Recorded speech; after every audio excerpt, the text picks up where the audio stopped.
It was a dark and stormy night, and I was driving home. I was tired. It had been a long and stressful day, and maybe I was going just a little bit too fast when all of a sudden, bam! I hit something in the road, probably a pothole. A few moments later, I heard that dreaded sound, dun, dun, dun, dun, dun. So of course I pulled over into a safe location, got out of the car, turned around. Of course I had a flat tire. I looked across the street and I saw a solution. It was the Dairy Queen. You see, my brain said to me, Erika, you have a flat tire. You need ice cream. So I go into the Dairy Queen and I get my favorite dessert there. It's a peanut butter parfait with extra whipped cream. And I'm eating the peanut butter parfait and my brain says to me, that's exactly what I'm talking about. But by the time I was staring at the bottom of that ice cream container and I looked outside, my tire was still flat. So I called my brother-in-law. He used to work at one of those tire places and he just happened to be right around the corner. So he came over and switched out that tire. And it wasn't until I was driving off the lot that I actually felt better. You see, ice cream doesn't fix a flat tire. As a matter of fact, the only thing that fixes a flat tire is a new tire. And that ice cream, it actually made things worse because not only was I feeling guilty, but I had actually delayed the reunion with my family. So my message to you today is the following.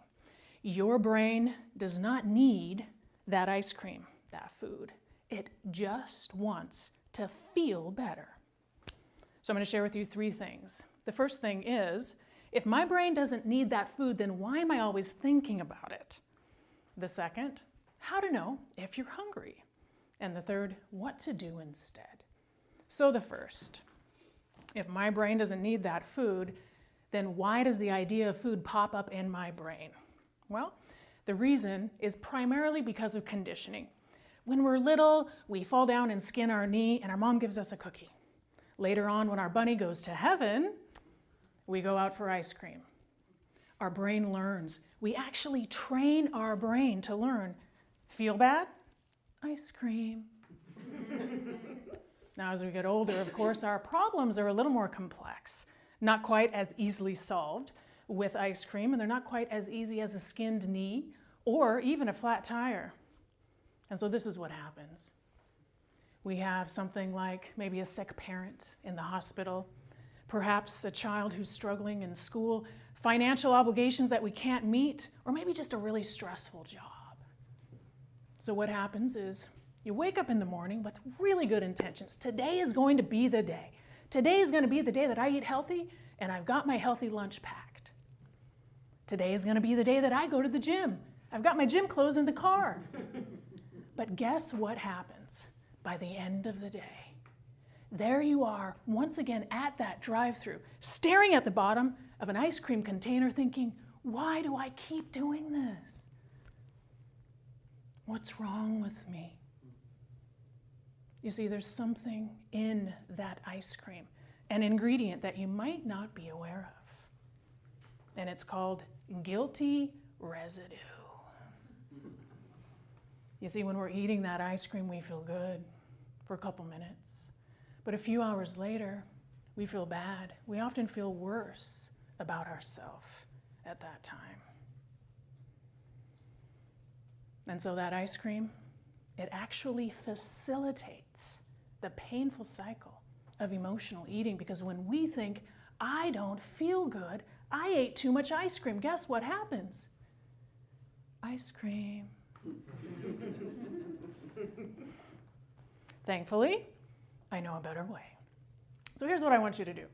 I want you to eat only when you are actually hungry. So you're probably wondering, how do I eat only when I'm actually hungry? Well, I would like to introduce to you the broccoli test. What is the broccoli test? Well, the broccoli test goes like this. Imagine you're standing there looking at the back of the fridge, staring at some donuts in the break room. I want you to do the following. Ask yourself, am I actually hungry? Would I eat broccoli? If you would, eat something healthy. That means you're hungry. Eat something healthy, something that you can be proud of, something that you will be happy about later. And if you're not hungry, you have to do something else.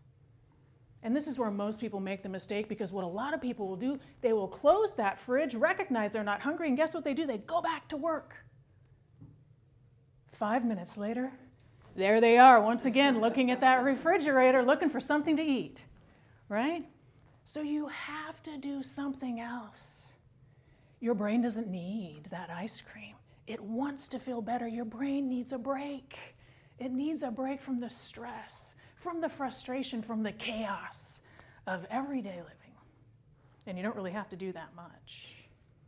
You can go on a walk. You can paint. You can sing.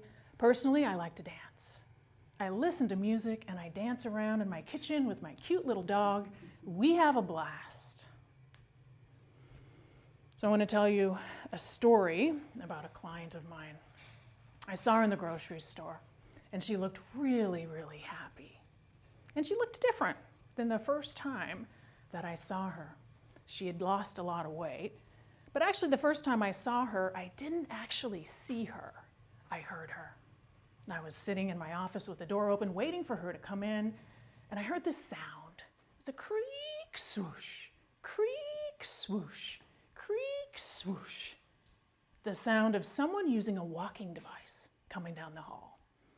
Sure enough, moments later, she's in my doorway with a cane, which she sat over in the corner, fell into my chair with a look of exhaustion over her face, and she said to me, "Erika, I don't know why I'm here. I've done everything else to lose weight, and none of it has worked." And I looked right at her and I said, "I am so glad that you are here. I know exactly what to do." And then we came up with a specific plan just for her, and we did some really powerful hypnosis together. Moments later, she asked me, she said, "Erika, I need to use the restroom." So she went down to use the restroom. And moments later, she's back in my doorway, way sooner than I had anticipated. Our eyes met, and we both had a moment of realization at the same time. She forgot to use her cane. She had been all the way to the bathroom and back, and she had forgotten to use her cane for the first time in 4 years.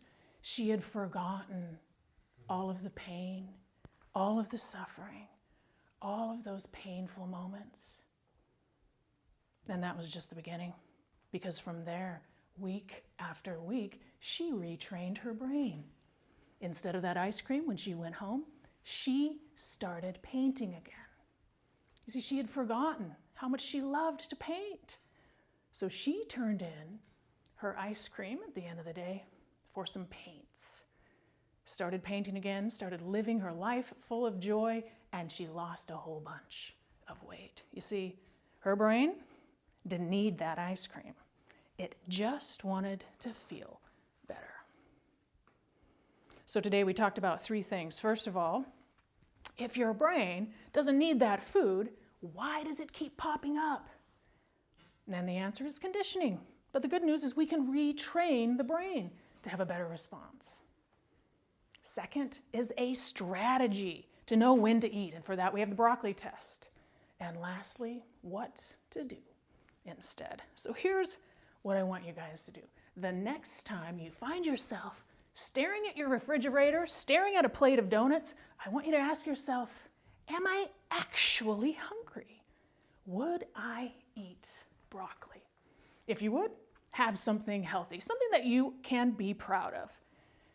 If not, do something else, anything else. It will free you from the painful cycle of emotional eating.